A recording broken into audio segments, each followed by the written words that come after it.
فالاخوان بكل امانه بالنسبه لهذا العام ما كاينش الجران يعني وما كاينش البيع كما كتشوفوا هنايا. هذا راه مرشوم، اي واحد فيه الرشمه راه تباع، ما كاينش البيع يعني الاغلبيه ديالهم مازال ما مرشومينش، واخا باقا واحد 12 يوم تقريبا على العيد. رئيس الحكومه قال باللي راه الدعم تعطى للناس كاملين والكسابه كاملين، وباللي اللي بغى يبيع الغنم ديالو يبيع ما حد الغلا باقي كاين. السلام عليكم الاخوان، اليوم السبت 16 ماي 2026 كنتواجدوا بالرحبه ديال مهرجان انزكان. غادي نعطيكم فكره على الخرفان اللي موجودين والاثمنه اللي موجودين. بالنسبه لهذا القطيع كامل قال لي واحد الكساب هنايا باللي راه سنان الحليب لتحت، يعني قليل اللي فيه اثني، يعني فايت عامين تقريبا عامين. بالنسبه كما كتشوفوا هنايا هذا راه مرشوم، اي واحد فيه الرشمه راه تباع. فكفكره غادي نعطيها لكم بالنسبه لشي واحد شرى الخروف ديالو من الرحبه ولا اي بلاصه وخلاه عند الكساب، فكنصحكم ديروا فيه شي رشمه بحال هكا يكون فيها شي علامه مميزه انت تعقل عليها، باش فاش تجي تاخذ الخروف ديالك تلقاه بسهوله، ماشي يقلبوا ديك الطنقه اللي في الودن باش يقلبوا على الكود. المهم راه كيتجلى لك الخروف ديالك، خصك دير فيه شي علامه باش تعقل عليه. فكما كتشوفوا هادو كاملين اللي مرشومين راه مبيوعين، باش تاخذوا فكره على القطيع اللي مبيوع. حتى الا تباعوا هادو راه يقدر يجيبوا عاوتاني شي قطيع اخر. مثلا هذا راه مبيوع دار فيه مولاه نمره 35 باش فاش يجي يديه غادي يقول لي راه درت فيه نمره 35 ويعقل عليه. مثلا هذا راه فيه واحد الوشمه رشمو تحت العنق ديالو، بغيت نوريها لكم.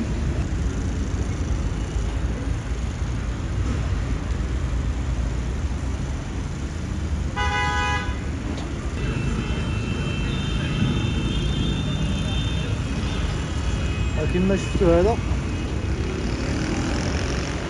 فيه ديك الرشمه لتحت العنق باش مولاه فاش يجي يقلب عليه غادي يلقاه بسهوله، يعني يسهل عليه باش يلقى من بين هذا القطيع كامل.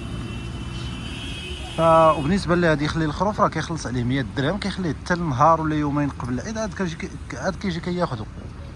بالنسبه للاثمنه كما قلت لكم راه 78 درهم للكيلو، قل من 60 كيلو لتحت كيخليهم ب 78 درهم للكيلو.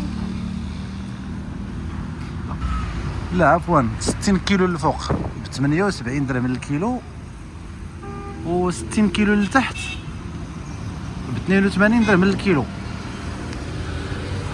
وكاينين حتى هادو صغار شويه، صغار في الوزن بحال هذا راه تباع.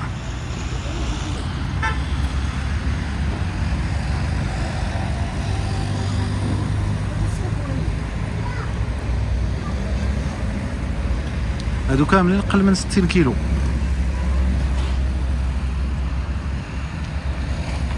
وكاينين حتى هادو اللي هنا في هاد الجهه راه صغار من هادو.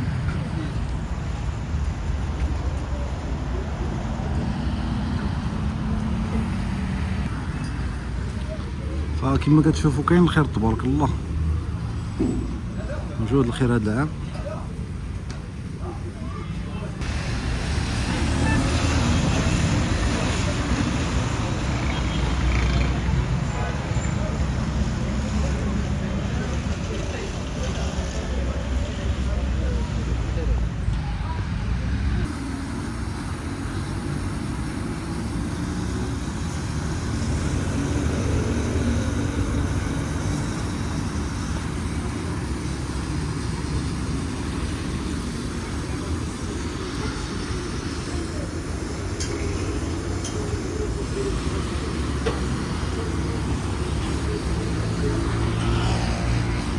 هذا هو العلف، العلف اللي كيتعطى للخرفان.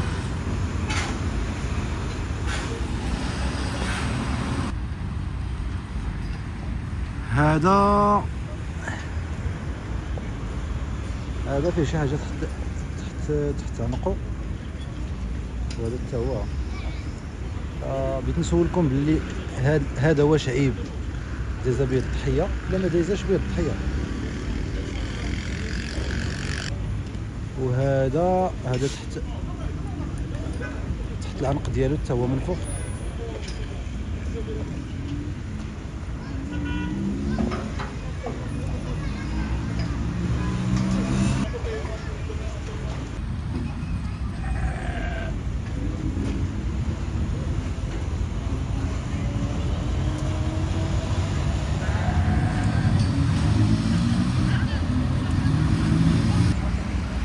في موضوع اخر، بعض الكسابه فاش كتسولهم على الثمن علاش باقي طالع مقارنه مع الاعوام الماضيه فاش ما كانتش الشتاء وما كانش العلف، فكيبرروا الغلاء باللي راه العلف ديال هذا العام راه مازال ما غاديش ديال هذا الشتاء اللي طاحت هذا العام مازال ما غنستافدوا منها حتى العام الجاي. يعني الربيع باقي خضر، مازال ما صالحش للعلف. هذا هو الجواب اللي كيعطيو الكسابه بالنسبه للاثمنه فاش كيكونوا غاليين. يقول لك اودي باللي راه الربيع خضار ما كيصلحش للعلف، يعني خدامين غير بالعلف ديال السنوات الماضيه والاعلاف المستورده.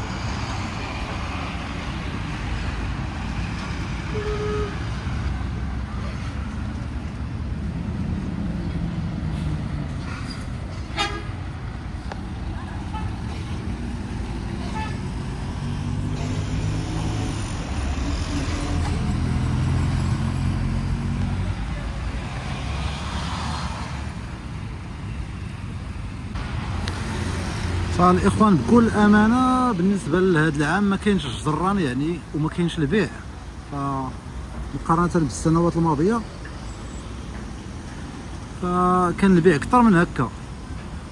بالنسبه وتا وزير الفلاحه صرح باللي كاينه 38 مليون راس غنم، يعني 38 مليون راس غنم صالحه للاضحيه، يعني الذكوره كاينين 38 مليون، واستوردوا 3 المليون اونص، شي 3 المليون اونص. يعني الواحد ما يزربش باش يشري اليامات الاولى ديال العيد. في نظري ماشي هذه ماشي نصيحه ولا انا كناخذ غير المعطيات وكنحلل شنو كاين في السوق. حتى كما سمعتوا في اخر تصريح ديال الوزير رئيس الحكومه قال باللي راه الدعم تعطى للناس كاملين والكسابه كاملين، وباللي اللي بغى يبيع الغنم ديالو يبيع ما حد الغلا باقي كاين. يعني راه فاش يوصل العيد ويجيبوا الناس الكسابه لا سميتو الاضاحي ديالهم باش يبيعوهم، راه يعني غادي يطيح الثمن. هذا الشيء اللي متداول، وكما كتلاحظوا في السوق راه مازال ما كاينش البيع، يعني الاغلبيه ديالهم مازال ما مرشومينش، واخا باقا واحد 12 يوم تقريبا على العيد. يعني الله يسخر الجميع، واللي في رزقه شي حاجه ومكتبه له شي حاجه راه غادي يلقاها ان شاء الله. ماشي بحال الواحد كياخذ في الصالير 3000 درهم وغادي يعيد بخروف ديال 4000 درهم، فما كاينش يعني حسابيا ما كاينش هذه الامكانيه. كيدير الدرويش يعيد، هو كياخذ غير 60000 ريال وشري خروف وخلي عليها شنو يخصو مازال في العيد، الصاير الحوايج العيد التنقل، خلي عليك الناس اللي كتوقف العمل ديالهم في العيد. يعني الله يحسن عوان ديال الدرويش الله يحسن عوانه.